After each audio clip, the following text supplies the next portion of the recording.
All right, welcome to episode 90 of the At Bat podcast presented by War Media, where we give you our thoughts on the latest Chicago baseball news as well as take a trip around the league. I am Saul Rodriguez, joined as always by my co-host Miles Porter, and we also have Gabe Wilkins, who of course you can see on his own podcast, The State of Gabe, available on Spotify. And then we're also joined by a friend of the program, Mike Hughes, who of course is a part of the Give Us a Shot podcast network, and you could also see his content on TikTok, Instagram, the Shy Kid. How we doing, Mike? Thanks for coming out again, bro. I appreciate you guys having me, man. I wish you could see me in the whole little setup. I don't know what we got going on today. Zoom wasn't rocking with me whatsoever, so we're figuring it out ear by ear. Yeah. I said it where I was like, we're getting up close and personal with Mike today. So if the camera's gotta be up on your face, bro, it's not good. It happens. No, how you doing, Gabe? How you doing today, man? Doing well, man. Trying to enjoy this weather. In the meantime, in between time, watching this Yankees Orioles game in the background. We talking. Always a pleasure to talk about some baseball, albeit some tough times Yes, in sir. the Yes, South sir. Side. And yeah. No, I get that. But I will say more. There's been more winning since the last time we talked, Gabe, which is a positive. Trying to take any positive we can get from there. But Oh, for sure. Got yeah. to. Miles, how you doing, man? Hey, doing good, man. We had our first game last night. Hit a foul ball off my left foot. I gotta stop trying to be a hard ass, man. I gotta start wearing like the ankle guard, bro. Because like, dude, it's Oh my. it's like a ball on my foot. It hurts. But Oh aside from my. that, doing good, settling into the new place, and yeah, bro, taking care of business. Hell yeah, Miles. It's all business for Miles. You know what I'm saying? But that's crazy though. All I never. That's business. the one thing. Every time I watch baseball, man, that's the one thing I'm like, I don't know how I'd be able to react to that. Like a ball off, like the ball off your like the ankle off your ankle, like ooh, like I just can't. Broke my bat. I bought it yesterday, and then the first at bat of the season, I break it. But I drove on a run, so there's that. Ooh. Oh, okay, hey, that's Little give and take. so yeah, silver lining. There you go. But Yeah, that's yeah. it is what it is. My the Miles hot corner is steaming and it's back. So Gotta glad to see call you're Yes, him back on the sir. back field. up, man. Get him some bats. Yeah. Oh yeah. But we'll get going here in the baseball in Chicago. And as we said, there's been a little more winning, but with Gabe coming along here, being on you weren't be able to be on the last episode. So we're talking White Sox to start off here. 6-25. And they're coming off a week where they got a sweep. They sweep the Rays. Unfortunately, right now they're not they're losing a series to the Twins. But how do you feel, Gabe? Like I know there's been as you say, it's tough times, but over the last week, is there anything in particular that you've noticed from this team that had them go on a little bit of a win streak and kind of turn things around for a little bit there? Yeah, it's a few things I've noticed. For one, Andrew Benintendi, has started to step up his game at the plate, coming through with some timely hits. Mm-hmm. Had the best game of his White Sox career in that series sweep against Tampa Bay in Game 2 on Saturday night when they had 28,000 on hand and hit 2 home runs and drive in 6 RBIs with a walk-off home run, 2-run shot to end it at the bottom of the 10th. That was clutch. And that was a game that was good to have just when anytime you have crowd support like that, which I think is going to come few and far between for the White Sox this year due to the frustration of the fan base and where the current state of the team lies. But seeing him, play well as of late, especially being a $75 million man, that's a positive. Tommy Pham stepping up to the plate, coming up big in key spots and situations since his arrival. I know a lot of fans had mixed reviews about his signing, but I think it gives them a true veteran and a professional in the building that these young guys can learn from in regards to what it takes to be pros in the league. See him out there, going about his business in a no BS type of way. And this team needs guys like that. However, when it's all said and done, it's also been some situations where they beat themselves, such as in the Twin series to get swept like they did.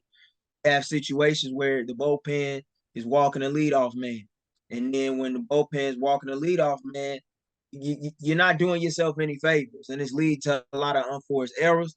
And you saw the error yesterday with Paul DeYoung, routine ground ball.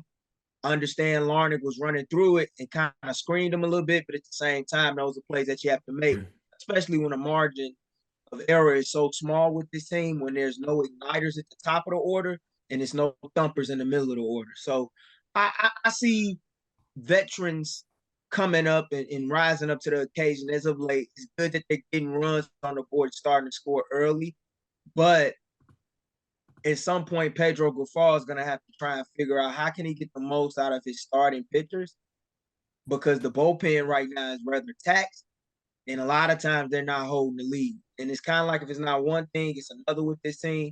How far they go remains to be seen, but as we all know, expectations really can't be high for this ball club right now. That's has to be more invested in their future, more so than their present. Yeah, of course. And what I found interesting during this stretch, and I marked it down on our notes, is the fact that, it's really just been the AL Central that have been the main kryptonite for the Sox this year, and like the rest of the league. I believe they're around 4-7, if I'm not too wrong on there. But it's kind of it's crazy because I mean they're playing a lot of their central opponents now, and it's just been rough there, especially against the Twins and the Royals. So and yeah, when you talk about Benintendi, I never expected him to hit like like 078 for the whole season or something like that. Like I'm not, I was like I'm sure he's going to be able to improve on that and all that. So it's glad to see he had that stretch where he had like 30 RBIs in 2 games or something. That's what it felt like. Well, But yeah, right? yeah, long overdue. And Corey Lee's been playing well also. Yeah. I would hope that Pedro Grifol seeks to get him more involved in the lineup on a day-to-day basis, especially considering the state in which Martin Maldonado is in his career right now. And you see Corey Lee starting to, develop as a hitter. And we know he has a strong pop time from behind the plate and whatnot. I don't see him being the long-term catcher, but he can be a quality backup catcher once, time comes to usher in the Edgar Carroll era in Chicago. Hell yeah. Can't wait for that. Mike, what do you think right now about the White Sox, the state of the White Sox in general? Like I said, they've had more winning over the last week, just compared to what they're doubled what they had, and of course, struggles against the AL Central, but they're still, in all that, we know that there's injuries, we know that there's guys not playing, how they should be playing. We know they got guys, they brought in, Tommy Pham, they took released Kevin Pillar, so there's a lot of moving parts here. With a lot of guys coming up in the minor leagues. But what's your thoughts so far on the way the Sox have started the season and especially the recent play? I don't have any Yeah. thoughts, to be honest with you. And it's no shot at Gabe or anybody else. Like, I'm just keeping it a buck, you know what I mean? And I think that's why I don't have any thoughts, is really just because it is what it is. We knew eventually this team was going to start winning because it's the game of baseball at the end of the day. We look at basketball, a 60-win season means you're one of the best teams. In baseball, a 60-win season means you are one of the worst teams. So this team is going to get over 60 wins. You know what I mean? This isn't going to be a season like we saw on all the charts. I'm sorry, but they were historically one of the I worst thought, teams. Mm-hmm. You know what I mean? One of the worst teams to ever start a season in MLB's Mm-hmm. history. yeah. So I didn't see that lasting too long. I understand Eloy's out and Luis and the guys we know who are usually going to be out and miss some time or missing some time. It's just unfortunate that it kind of all happened around the same time. Even with Moncada, seems like 1, 2, 3, they all went down, and it kind of gives you a moment to kind of just see what else you have out there. You know what I mean? We know Colson Montgomery's not coming up anytime soon, but we understand that there are guys on this bench who could get opportunities. Nicky Lopez, shout out to him, at Italy's finest. He's doing his thing. Not doing his thing on my fantasy team though. Had to Yeah. drop him. Sorry, Nicky, love you. Oh, damn. Naperville's I get it. finest, but Yep. I love what we're seeing from Kopech. Kopech's been great in the role that he's in. Especially, I got him in fantasy baseball right now. I got him in the reliever role, but they're making him eat a couple innings, like Gabe said. So you have him in those moments where he's still getting the amount of strikeouts that you want to see from a starting pitcher, but you're not giving him the tax of just that arm that can't stay healthy. So it's nice to see him kind of get into a role where he feels comfortable. And the guy that we've been talking about for years. So I mean, I feel like you, Miles, Gabe, and we've just been talking about it all the time. Garrett Crochet is one of those guys that Yep. we've been waiting to really just to get his flowers, really, even as a starter, not even get his flowers and get recognized by the league, but just getting the nod to be an everyday starter. And he has been absolutely phenomenal. I don't know why it took this long, whether that's in the Tony La Russa era or not. Pedro Grifol, I have no idea. The Peter Griffin era is in full effect, and I'm here for it. But like Garrett's been my guy that I've been watching, and I'm really proud to see him just continue to stay healthy and stay consistent because I think he could be a great starter in this league. Yeah, and I think, in the last compared to what he started at a torrid pace, and you think there's been a couple times where he got hit around, but I'm not, to be honest, Gabe, I don't know how you see it. I personally not I haven't been worried about Garrett Crochet. I think the stuff is there. It's just he's had to face some very tough lineups, and also just in general getting used to the starting role. I think that's what it is. And I'll get your opinion on Crochet in a second, but I wanted to ask Miles too, because I know I didn't last week. I did stump Miles too in talking about the White Sox because he didn't know exactly either what to say. Because it is there's not and it's like Yeah. Mike said, there's no shade, but it's just like you're trying to think of a certain trying to think of something with the White Sox is something. It's like it's rough. But Miles, what are your thoughts over the last week? Because like I said, they swept the Rays. That's a positive. You got John Striffen going crazy in there in the booth. What did you think? Yeah, no, I think first of all, I just love seeing the Sox get a sweep at home. I think that's awesome for the fans. I think it's makes the players feel good just in terms of building some momentum, getting some sort of confidence. And I think that's the main thing right now when it comes to the White Sox and really any baseball team in general is confidence. It takes you such a long way, and you can speak for like a lot of things about that in life. But specifically when it comes to the Sox, because of the struggles that they've had this year, that's been good. You know, Garrett Crochet has been another bright spot for this ball club. Eric Fedde is that how you say? I don't know how you Eric Fedde, say it. yeah. Fedde, Yep. he's been phenomenal. I think he hasn't really been talked about this year. 34 innings, he has a 2.6 ERA. So I think there are these little things that are very promising for the White Sox. I'd love to see some of the main guys a little more healthy. I really want to see Aloy just have a full season and just play to his full potential. I would love that. I know it's due to history; it's a little bit unlikely, but I think it'd be kind of nice to see. But overall, you know what? Hey, just if I'm a Sox fan or if I'm playing on this ball club, I'm just taking it one day at a time, and I am very invested in the future, and I'm keeping a very strong eye on our farm system as time goes on. Yeah, and you mentioned Garrett, or you mentioned Eric Fedde, and yeah, he's been their best pitcher so far. And you got 39 strikeouts. Yeah, 39 strikeouts to 9 walks. And he just keeps doing it. And you love to see it for a guy that's coming back, from being a KBO MVP.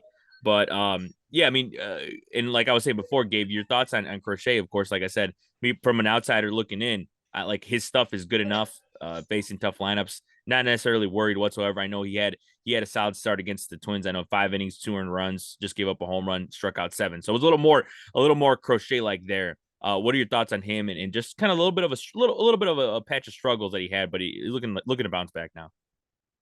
My thoughts on him thus far have been fairly well. I don't have an issue with Crochet in the starting rotation. I think his first 3 starts, he looked like he was the best damn pitcher in the American League. And the one thing that I like about him, even through 3 out of his last 4 starts in which he struggled, he's tried to go right at batters with his stuff. And he has a high degree of confidence when he's up there.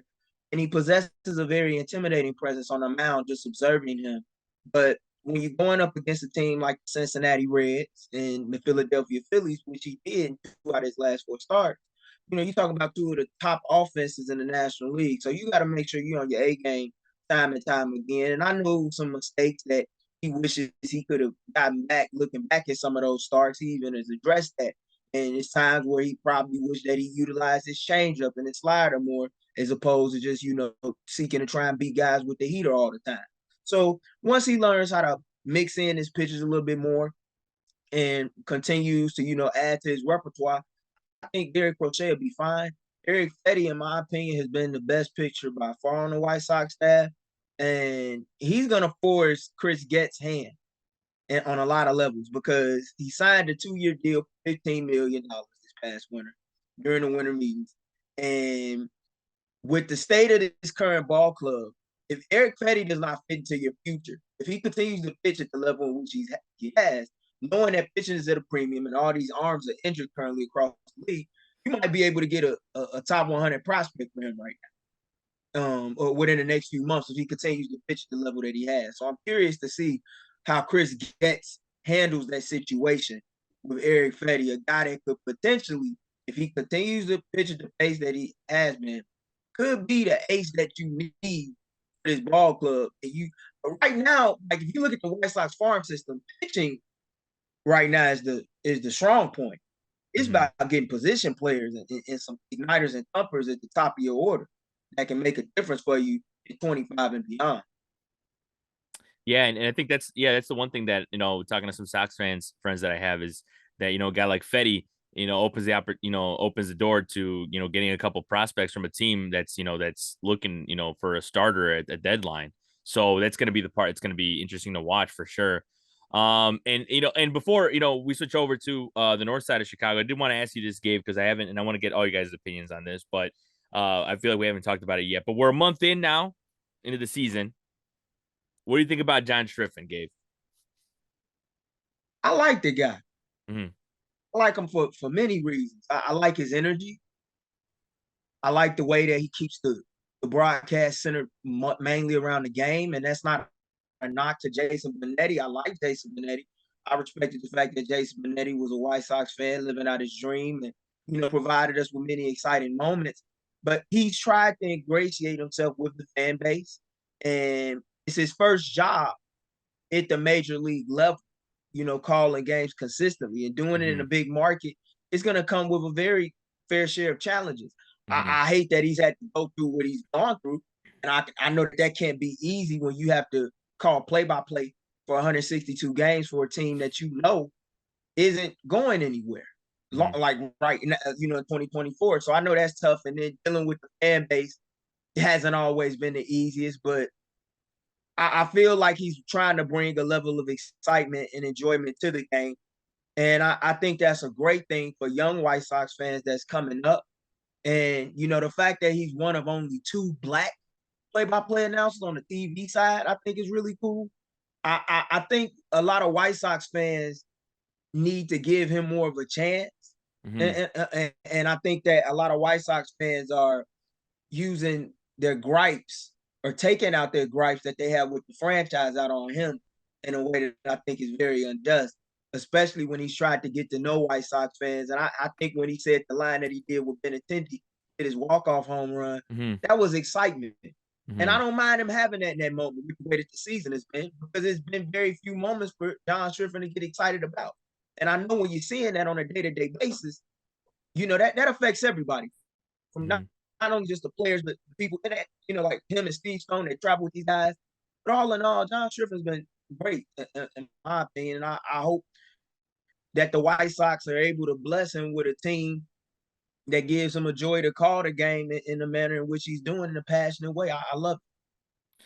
Yeah, and I think, ultimately with him is like, I think what people have to understand, as you mentioned, is the fact that it's his first MLB job, and he's getting used to this, the grind every day. It's this and that. And like, people, people are always going to be harsh, especially when it comes to like a team like the White Sox, because it reminds me a little bit of the Blackhawks and Chris Vosters.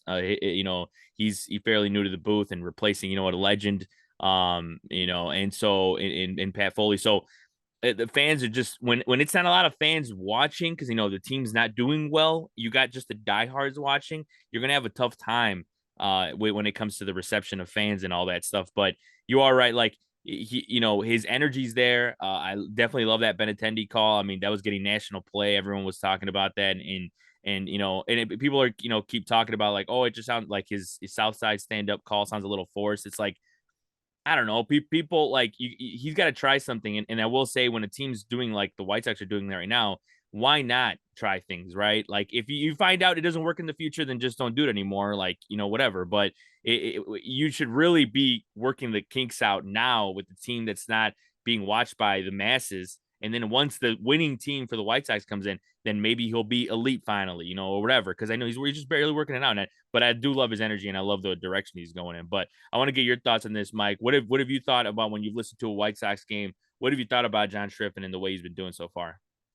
Unfortunately, I don't listen to White Sox games, but I have listened to John Yeah. throughout his career. I definitely checked him out when they gave him the hire. Because, to Gabe's point, I was a huge fan of the broadcasters we had before, and I loved the storyline. I loved, the adversity that they came through, and they spoke Chicago. They were Chicago. But here's the thing, man.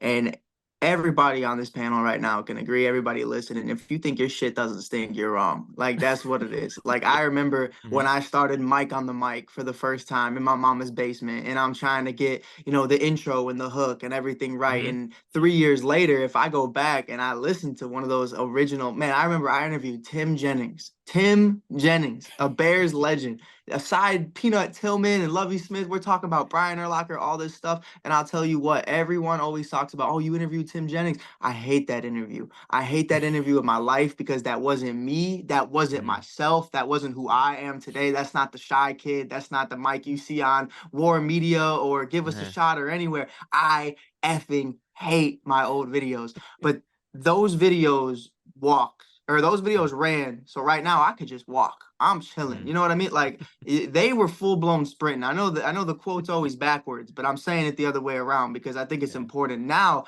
I could just go into a video with you guys and have a conversation, ease into it. I'm going for a light jog. Back then I was sprinting, trying to find something that would stick, throwing everything to the wall. So I will never hate on a man for trying to figure out his niche, trying to figure out who he needs to be and figure out what he needs to do in order to have success. I love it. I think everybody kind of has their different philosophies on what works, what doesn't. Gabe has his, Miles has his. We all have our different thing.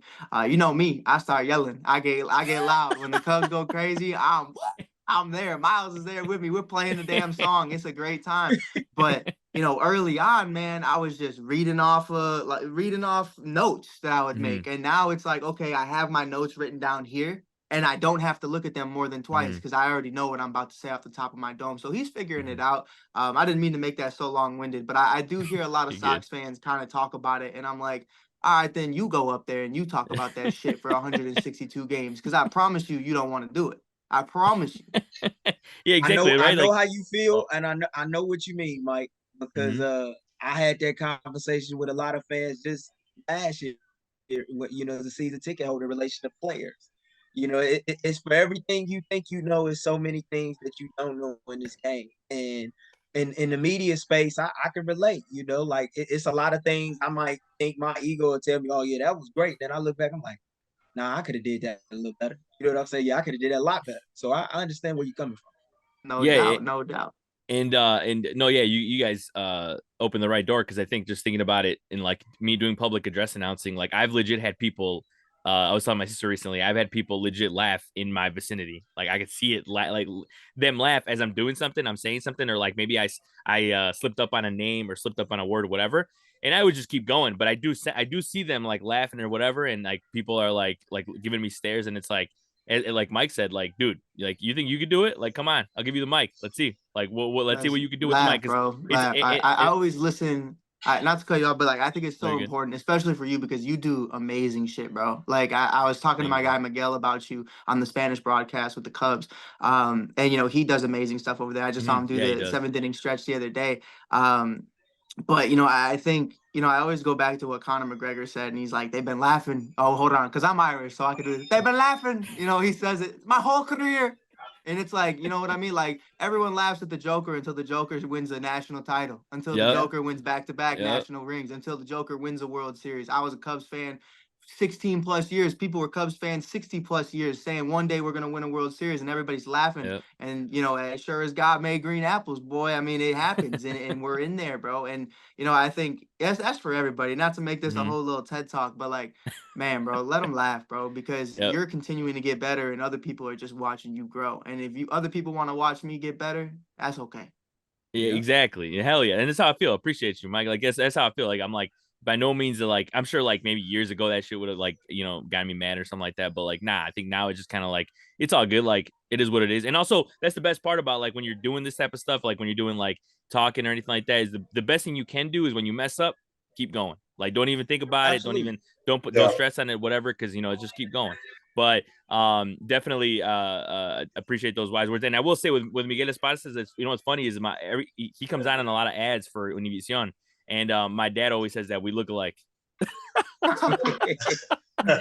He's like, She's like, is that your twin? And I'm like, No way.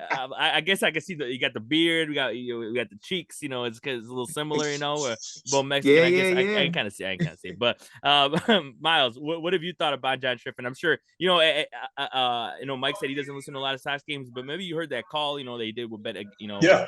Benintendi. So what have you thought about how he's doing, and in his first month with the White Sox?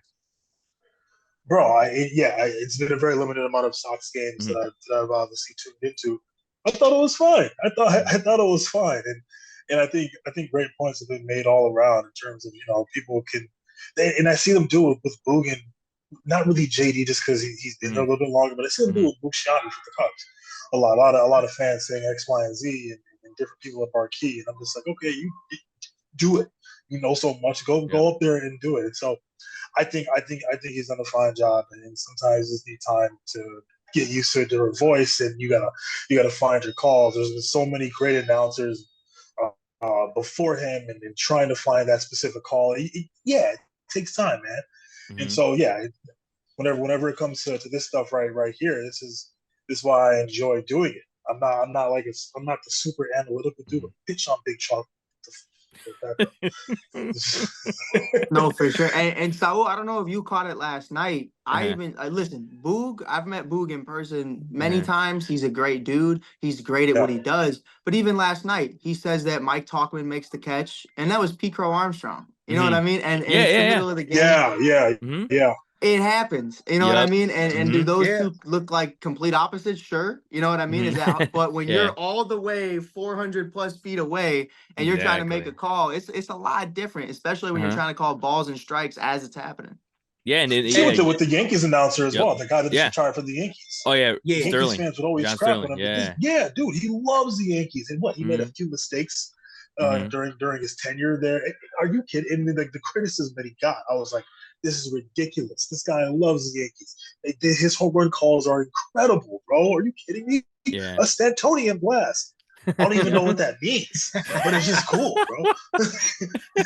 Yeah, exactly. Like, it's one of those things, like I said, like people think it's so easy. But that's the thing, then, this dude I work with was telling me how, like, hey, at the end of the day, if some people think they can do your job, then you're doing your job well because you're making it look easy, and that means they think they can do it. So that's the one thing. And like the South Side stand up phone. Yeah. I've heard a lot of White Sox fans shit on it. Yeah. But we never shitted on Hawk when he said you could put it on the board, yes. And I know that started from somewhere. Where it came from, I have no clue. The same way when he gave players nicknames, like Frank Thomas, the Big Hurt. I don't know how that name came about. Well, actually, I do. He said he put a hurting on the ball. And he always would explain that. But like we all start from somewhere. And hopefully that's something that you hear more often than you don't hear it. And I think that's probably why most White Sox fans, if I'm being real, are kind of upset because they're not able to hear it every single day. That's really what they want. They want a winning product. Going through a lot this year, man. I they're going through it right now. I have some. Well, it's the year of the hater anyway. Cat Williams said it. Right? Yeah.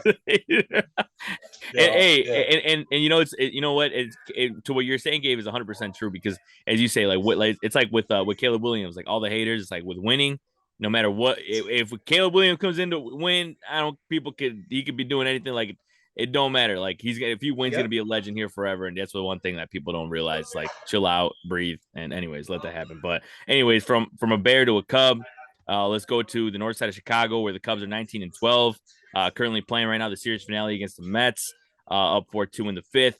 They lost the series in Boston. Heartbreaker there, especially in the last one. They've gone up in the series against the Mets 2-1 on the verge of winning the series 3-1. I want to give you guys his thoughts. We'll start with you, Miles. Like, what have you thought about the last week for the Cubs? Like their series in Boston and now in New York. Their offense hasn't been hot. Obviously like plenty of injuries out there, but they still continue to win somehow. It doesn't really make any sense, but I'm not going to question it. They've been able to scratch out runs and pitch well.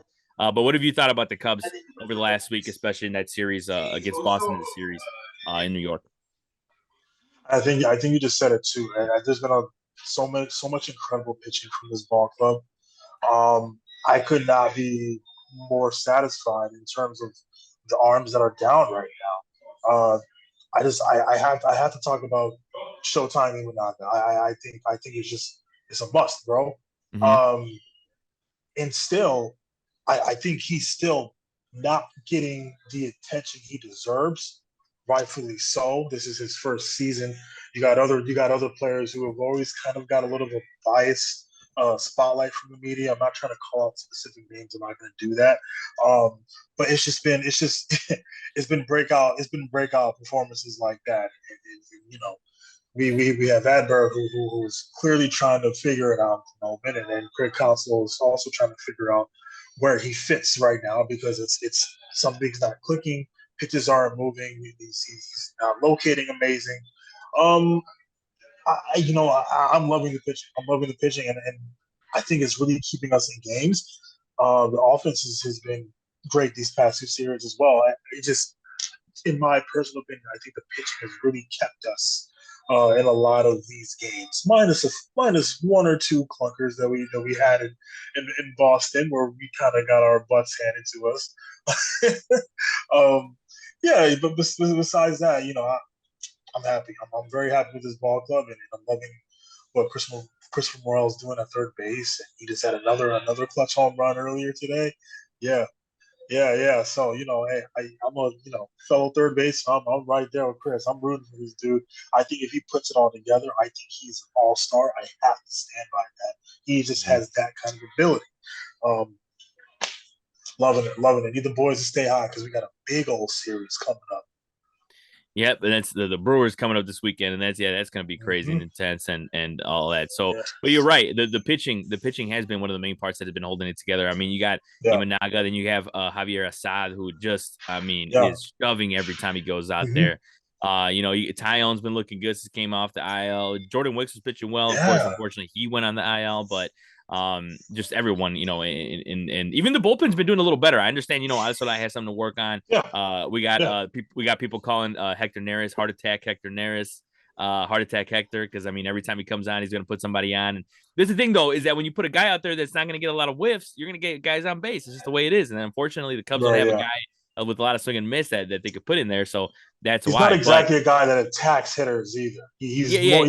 I noticed that he kind of he's not really just here's my fastball in the middle. Do what you can. Like, I'm gonna make you work for it a little bit. So.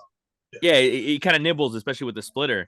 And I think that's probably some guys, get patient on that and we'll do it. So but I will say, shout out Mark Leiter Jr., shout out Keegan Thompson, shout out Yency Armonte, because those are the guys that have kept the bullpen together in one piece for the most part, have had a great season so far. But Mike, what has been your thoughts over the last week or just the last couple of weeks, with the Cubs and how they've been playing? Because like I said, somehow, some way, they're 19-12. Well, porn star Keegan's been going crazy out the pen. I'm happy for him. I see that mustache too. And he's rocking it. He's rocking it. I'm here for it. But no, man, again, Cody Bellinger, Seiya Suzuki, Jordan Wicks, Julian Merriweather. The list goes. Justin Steele. The list goes on. And obviously, you start the season without Patrick Wisdom, which whether you want to take that into account or not, is still something. It's one of the veteran pieces of this team. Yeah. It's unfortunate. This team should not have over 18 wins right now, and they do. So I think they've been great in the moment. The big thing for me and what I'm taking into account, and also, somebody's in the comments is going to say, you didn't mention Kyle Hendricks. Kyle Hendricks is not hurt. Trust. Just believe that. Kyle Hendricks just got told to go hang out for a little bit. But regardless, I digress. It's okay. But, it's definitely one of those things for me. I'm watching Cade Horton right now. And Cade Horton just got called up to AAA Iowa. He's been doing great. Owen Casey, Matt Shaw. The boys are doing solid. PCA, who I've been very critical on, and I've said it vocally. I don't like his ego. I don't like the way he carries himself. I think sometimes that gets in the way and hinders what you need to do. I don't want you to be Billy Bean, the way I hear people on the north side calling you Billy Bean because you skipped college and now you're right into the big leagues and it's not working out. But he took that stint going to Iowa in a poor spring training and he met everything. He is hitting the ball the way he needs to hit the ball. He's seeing the ball the right way. He's putting down his bunts, which he failed to do towards the end of last season. He's really capitalized on that humbling of, hey man, you didn't make ball coming out of spring training. You know what I mean? And that's just what happens sometimes. So I love the way he's carried himself. I love the way he's acting. I love the way, he's kind of moving. It's a lot more positive than I think I was on him even 2 months ago. So shout out PCA. I got to give him his flowers. And also to do it on a historic day, the same day the Bears draft Caleb Williams is your first big league hit at Wrigley Field and a home run. If both pan out, could be one of the biggest days in Chicago sports history. But I digress. I don't want Gabe to get, I don't want to get him going. But I'm sure the Sox struck out like 10 plus times that same day. But Caleb gave the White Sox some love too. Oh, true. As soon as he got drafted, they swept the Rays. Miss Justin already. No, I'm kidding.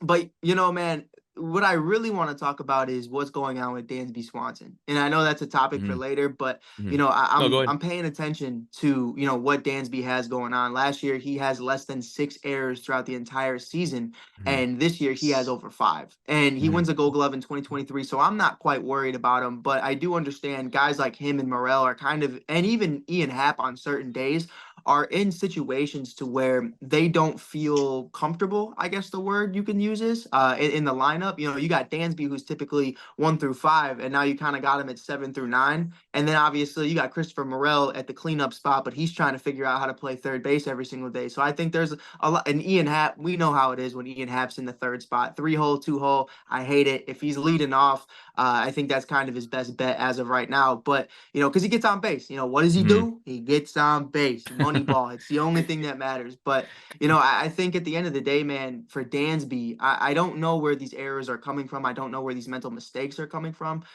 It's really curious. I'm really curious, I should say, to see where that's really coming from. Is there a lingering injury going on there? Is there something to do with him getting used to Michael Bush at first base? Because it's not Nico. You know what I mean? Is it, having to make up where Christopher Morel may lack, and you have to think of all these different things? Are you just thinking too much? You know what I mean? There's a lot that goes into it. And then sometimes it's just dumb luck. You know what I mean? There's been a couple plays where, Michael Bush makes a great play and the ball just pops right out. And that's just what happens. So I'm curious to see, the slow start from Dansby. I know who he is. I'm never going to say Dansby isn't that guy, because he's one of them, for real. If you follow shortstops defensively and who they are, he is one of one. So I love what we're seeing, but I am curious to why there are so many mental errors, and especially from somebody who's viewed as the captain of this team by Cody Bellinger and company. It's definitely something to pay attention to have over 5 errors in 1 month when you had less than 6 in the entire year last year. No, yeah, he actually had 4, and it's crazy because I don't pay. He has 4 this year, and last year he had 11, which look. I mean, I'm not gonna lie, I don't pay attention to a lot of the errors when it comes to like Swanson and Nico, because like they barely make any.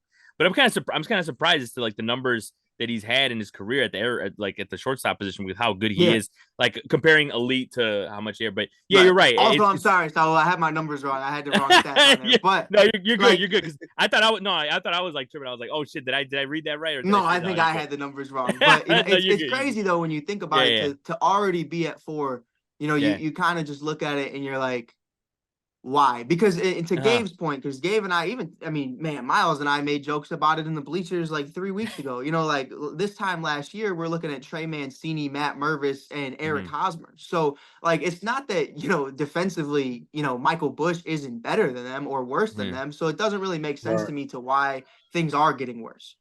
Yeah. Also, to that point too, is like, like sometimes the first baseman does bail you out when it comes to certain throws that you make or whatever. Right. Unfortunately, it hasn't worked out because, as you said, like Michael Bush, he's barely getting used to the first base spot. I mean, we haven't had Cody Bellinger for a whole chunk of the season compared to those guys. So like, it's just getting used to a lot. I think it plays into that, because I'm sure I've seen plenty of throws from Swanson, like from tough plays. Well, they take a bounce, but Cody Bellinger's there to pick it up, and unfortunately, it hasn't worked out that way so far this season. But hopefully it works out, because at the end of the day, that's his biggest asset. I think some people also are like, man, when is Dansby gonna hit? It's like, bro, do you know who Dansby Swanson is? Like, we know what type of hitter he is. He's not going to carry one an of the offense smoothest infielders I've ever seen. I think I pointed this out to you, so at the game of the day. The calmness that he has, and like how he just fields the ball and gets rid of it. I've never seen it before. Never seen it, because he does not have the strongest arm. Uh-huh. but he's one of the smoothest, infielders in all of MLB.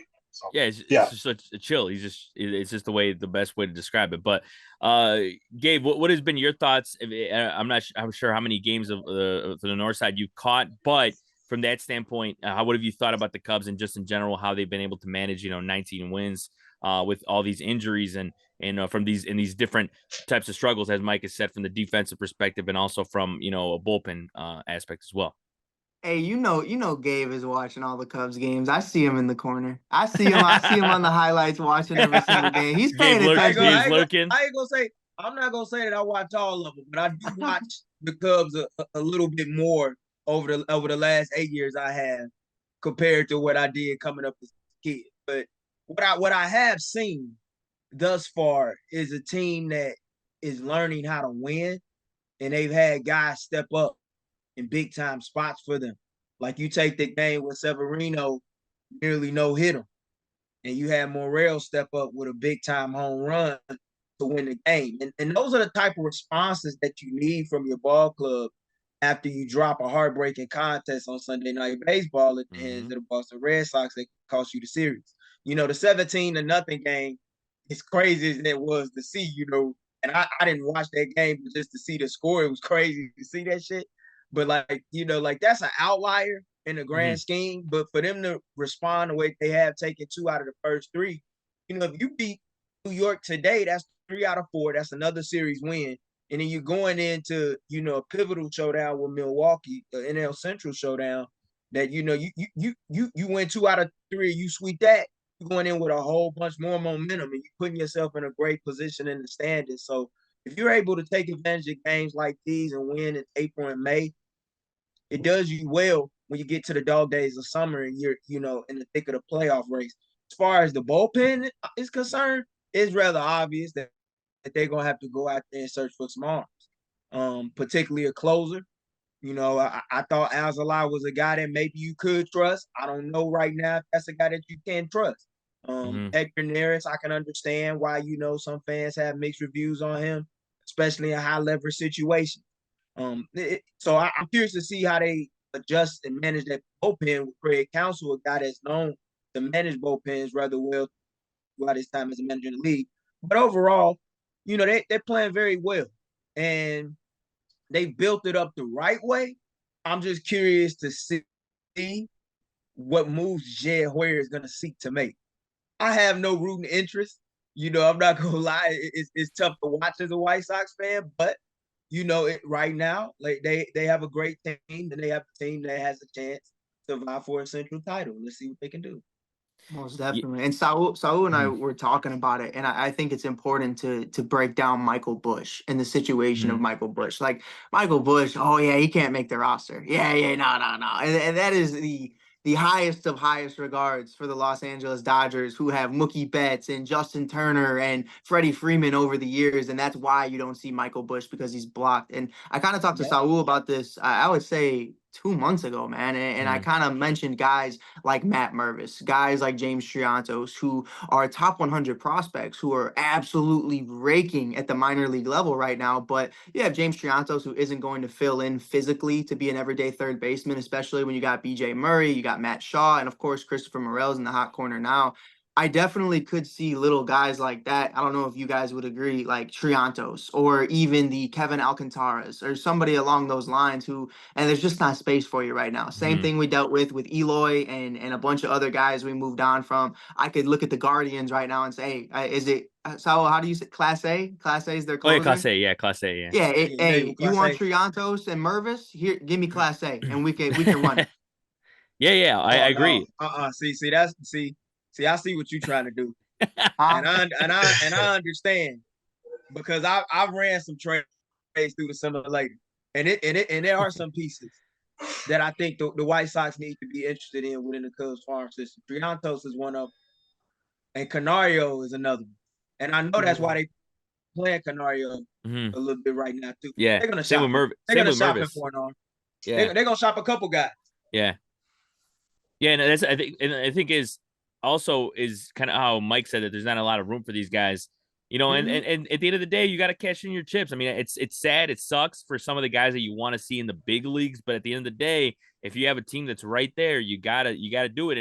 And Triantos is a guy that some people have said that might be one of those guys that unfortunately they'll have to part ways with, because you got guys like Owen Casey that look like they're primed to come up. You know, plenty of guys out there, but like Matt Shaw even that is like flying through the system and all that. But Y'all definitely yeah, coming up.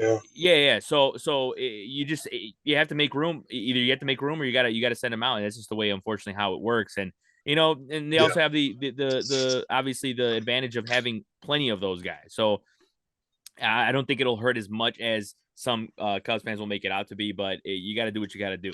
But definitely. But I will move on here to the one last thing before we wrap up is I do want to talk a little bit about the rest of the league. And one of the biggest stories that have come out is Mike Trout. And he's going to be out for a little bit of a big part of the season. It's not season ending. I know he's going to get surgery. But it's tough, man. I mean, this guy cannot get away from the injury bug. And we were talking about before we came on, I was telling Gabe, like, it's tough to see this guy going year in, year out and get bit by the injury bug. And you could see how emotional he was getting in his press conference after everyone found out about the injury. But we'll start with you, Miles. What have you thought about how he started the season? Now, we talked about a little bit about it last week, which sucks because we literally talked a little bit about his torrid start. But just what do you think it means? And also, I wanted to mention too is that, look, I understand that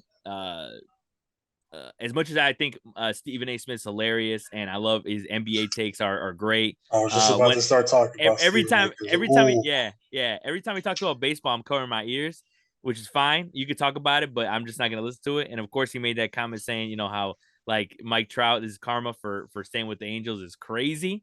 But especially in such a tough time for Mike Trout.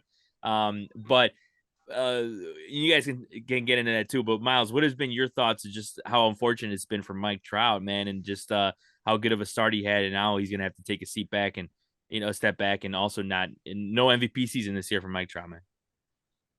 Yeah, dude. Still, I'm at a loss for. And I think for me, it's hard because he's one of my favorite players. He's always been a player that I've really admired. He just works hard, bro, and he's just someone who loves the game. He goes about his business. It's never been a question about his lack of effort, or he's never you never questioned his hustle. He's just a ball player, and just a great all around ball player, and we all love and enjoy watching him.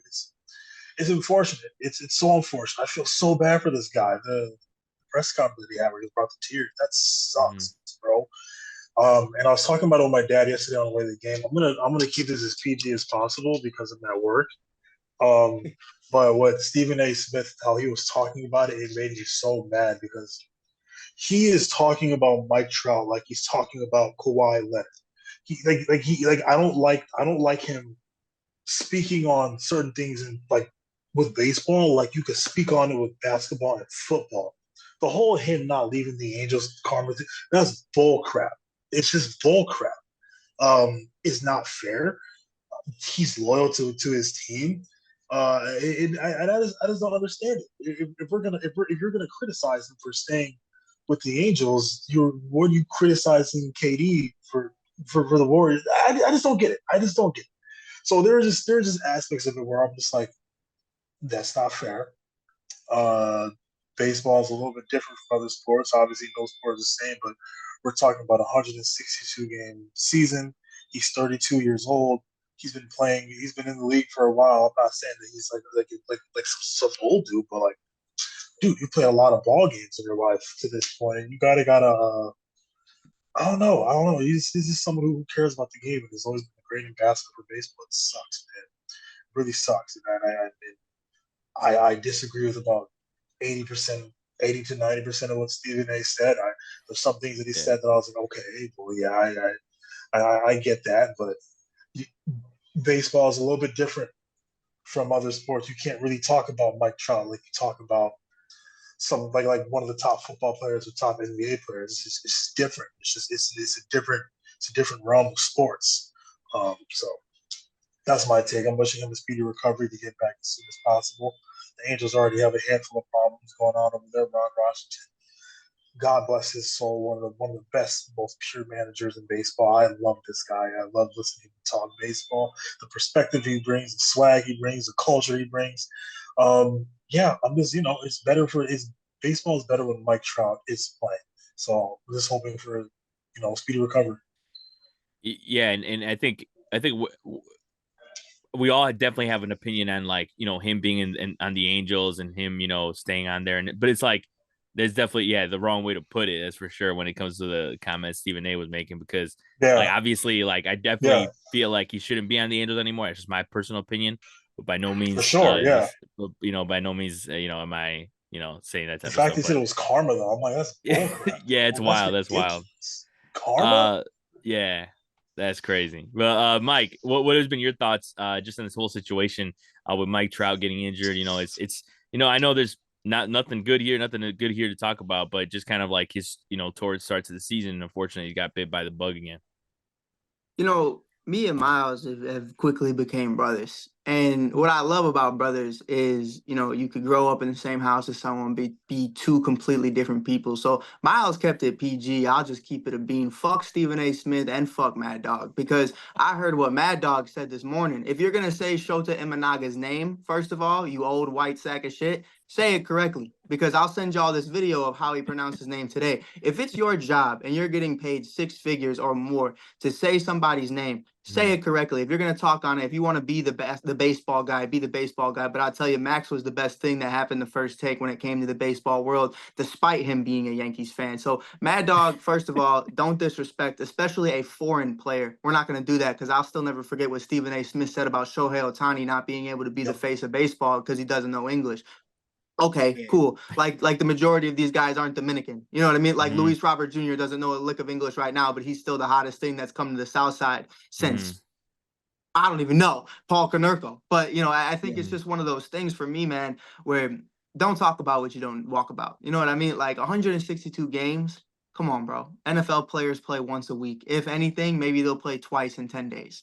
And then you look at the NFL or the NBA, you got load management, you got 82 games, man. Y'all couldn't walk the walk these guys go on, man. Like you couldn't. And it's just what it is. 162 games plus the playoffs, plus April weather outdoors, plus November weather outdoors, summer heat, everything. They're going through it. I mean, it's insane. So it's one of those things for me where you're playing 5 to 6 games a week. That's what it is. And then next week you're gonna do the same thing. And there is no off season. That's really how it feels in baseball. You get a little long extended spring break and then you're back at it, especially if you're training. So a lot of these guys, let's say MLB season ends in November. Let's for shits and giggles. Let's say for the majority it ends in October, maybe even late September. These guys are back at it in December and they're training, getting ready for spring training. That's what it comes down to. So for me, Saul, I'll keep it short and sweet. Sorry, War Media. Sorry, everybody watching this. Sorry if I just ruined any sponsorships, but fuck that, bro. And don't talk about it, Yeah. bro. Cause it's just one. Listen, man, I'm white and I'm 5'8" on a good day. I am not going to tell Kevin Durant how to dunk a basketball or Steph Curry how to shoot a three. I'm just not going to do it. So if you haven't been on that field, if you haven't been in those positions, don't talk about it, bro, because I see plenty of dudes, even in Chicago media, who couldn't hit a baseball 5 inches and are going up here and telling me why Nico Horner's off to a slow start. Stop talking to me, bro. Stop talking to me. I love Mike, man. hey, Dude, hey, this you is know what? dude. I get where I'm Mike so coming from. fired up right now. I get where Mike coming from. No, even as somebody that's gonna be chill about it, Mm-hmm. because this is what unfortunately happens when we have figures talk on the game that aren't watching the game.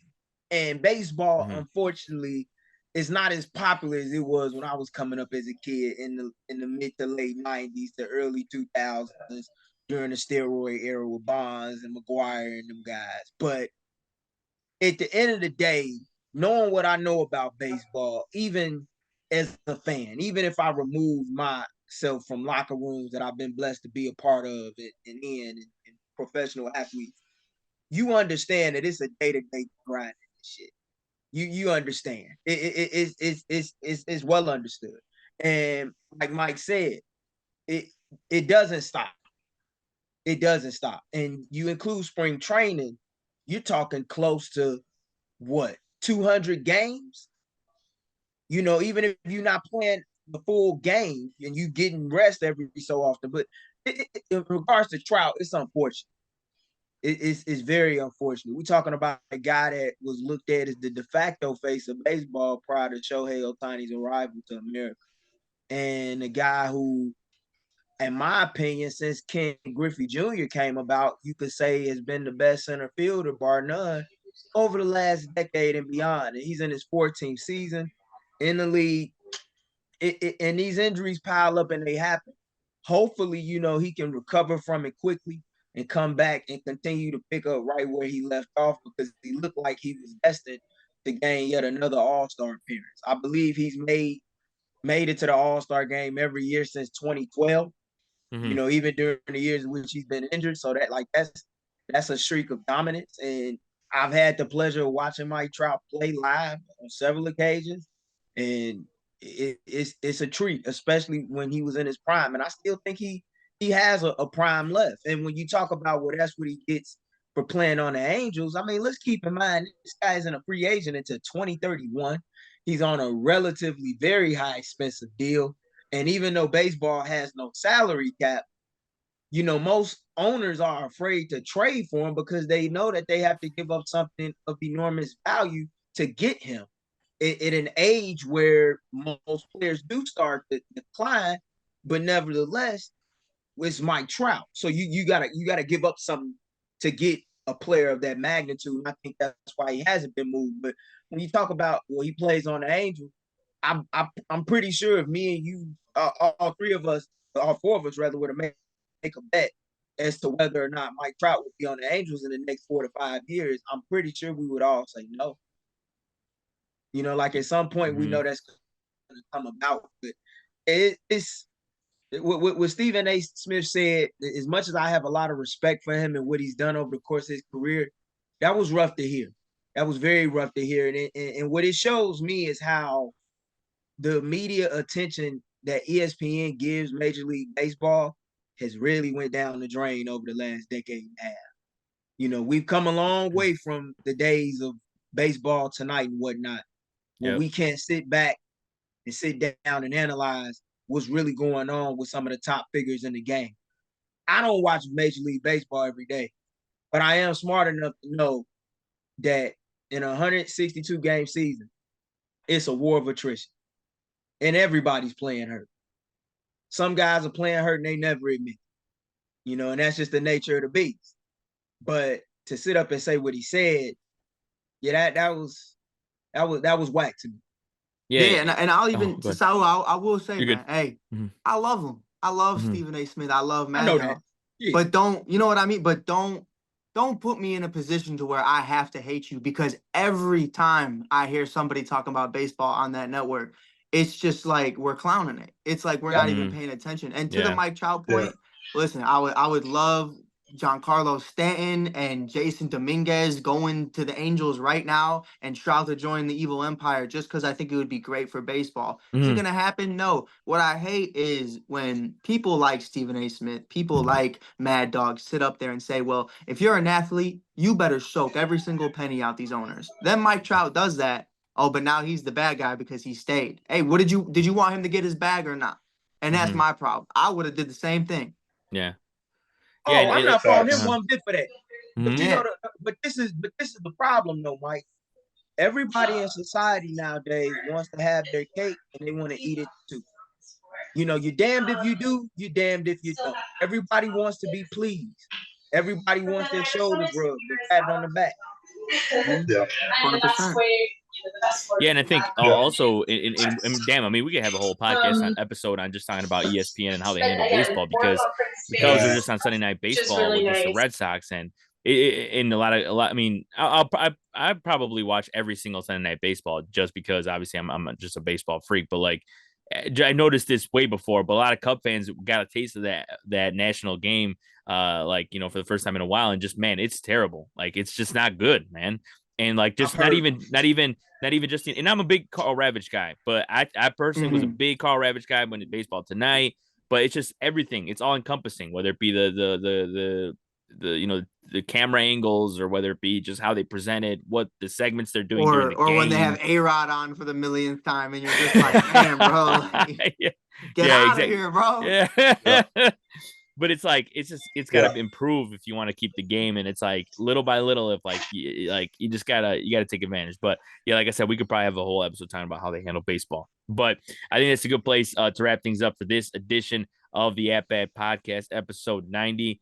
I want to thank, of course, like as always, my co-host Miles Porter, as well as Gabriel Wilkins, who you can see on his podcast, The State of Gabe, available on Spotify, as well as Mike Hughes, who you can see, of course, on the Give Us a Shot podcast network. Of course, he's repping his tee right there that he made the design for right there. There you go. There you go. Sky's the Yes, limit. sir. So you love to see Yes, it. sir. Follow him on all social medias, of course, at the Shy Kid on TikTok, Instagram, and all that as well. Check out all our other coverage as well for the Bears Den, Slam Society, as well as our partnership with Sports Zone Chicago with Sean and Maya. Second City with Lakina and Sid. Check out all that stuff, and appreciate everybody watching. And I hope everyone has a great week.